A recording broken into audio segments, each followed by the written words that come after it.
Hi, so today I wanted to continue talking about our DBT skills and again thinking about another one of our distress tolerance skills.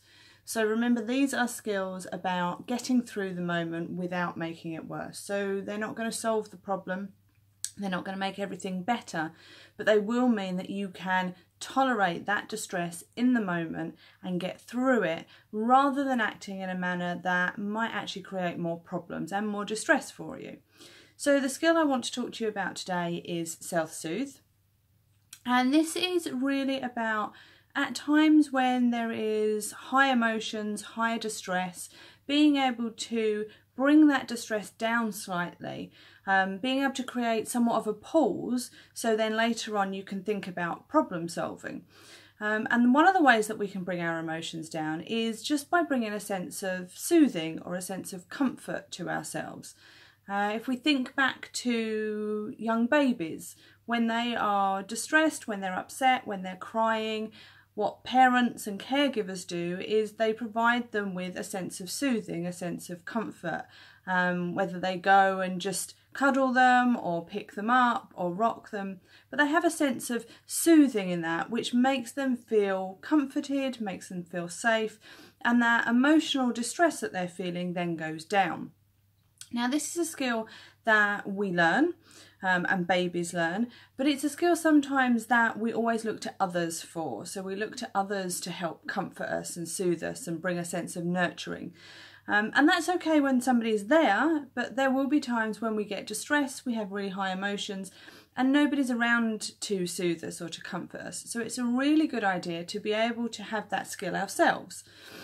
So self-soothe, when we think about that for DBT, we think about using the 5 senses, and that's a really good way of remembering how to implement this skill. So using the senses of touch, of taste, of smell, of sight and of hearing, and to think about what you could do using those senses that brings a sense of soothing to you, a sense of comfort.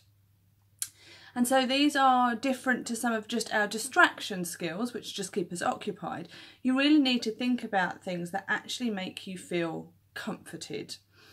So if I have a think about the different senses and maybe suggest some things that people use sometimes that they find soothing. So if we first off go to the sense of touch, what you could think about using is maybe if you have a favourite baggy jumper, or a jumper that's really fluffy, really comforting for you. If you have a blanket, so a bit like the one behind me, if you can wrap yourself up in that and that's soothing and comforting, that's really good for you as well. Some people find if they have something smooth as well, so maybe a marble or a pebble or even a conker sometimes. Sometimes just having that to be able to hold on to can be quite soothing as well. Sometimes brushing your hair or giving yourself a hand massage, so getting really nice lotion and massaging your hands, that can also be soothing using the sense of touch. If we then move on to thinking about the sense of hearing, again it's thinking about what could you listen to that would be soothing for you.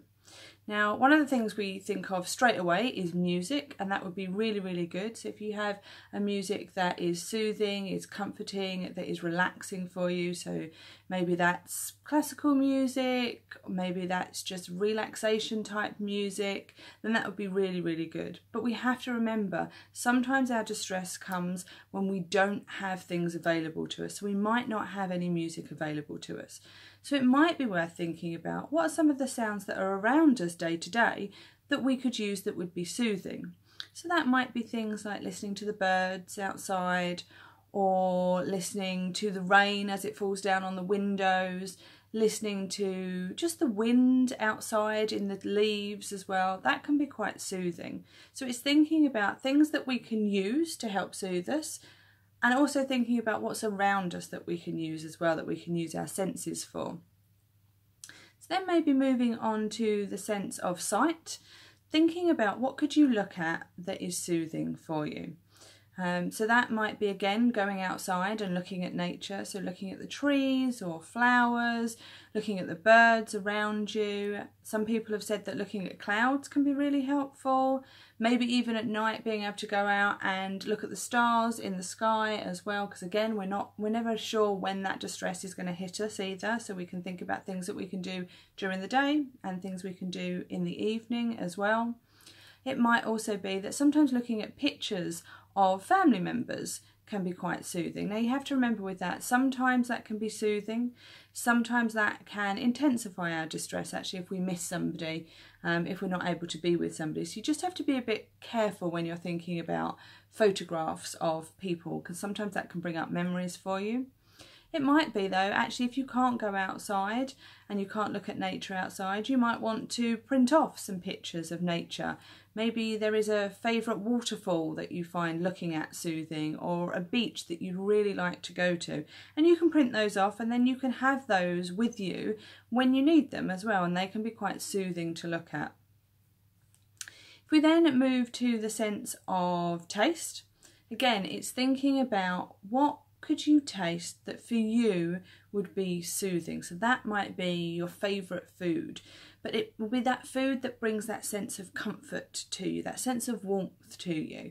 Chocolate is always really high up on that list of things, but it could also be things like chicken soup or tomato soup.